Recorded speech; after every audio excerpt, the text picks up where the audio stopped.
দেখো এই যে ছোলা, আমি এটা ছোলার ডাল সেদ্ধ করে নিয়েছি। প্রথমে 10-15 মিনিট ভিজাইয়ে রাখছি, তারপর 2টা সিটি বাজাইছি। দেখো এই দিয়ে আজকে আমি স্যালাড বানাবো।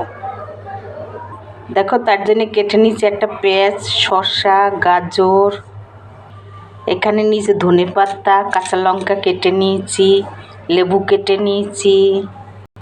এরপরে সবগুলি এতে ঢেলে দেব। দিয়ে দেব কাঁচা লঙ্কা, ধনেপাতা, এরপরে দিয়ে দেব বিট নুন, দিয়ে দেব চাট মশলা, দিয়ে দেব একটু সাদা নুন, আর দিয়ে দেব ভাজা মশলার গুঁড়া। আমার আইডিতে গেলে দেখতে পারবা রেসিপি ভাজা মশলার। এরপরে লেবু নিগড়াইয়ে দেব।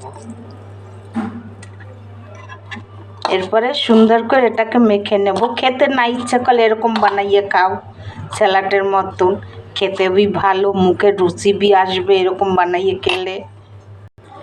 দেখো সুন্দর করে মেখে নিয়েছি। এটা হচ্ছে হলদি খাবার। দেখো এতে কোনো না তেল আছে না কিছু আছে মশলা। এবার এই দেখো বাটিতে করে নাও আর সুন্দর করে খেতে থাকো। দেখো শসা দিয়ে মাখছি, আর একটু কেটে নিয়েছি উপরের থেকে, একটু আর একটু ধনেপাতা দিয়েছি। এবার সুন্দর করে খেতে থাকো। এই দেখো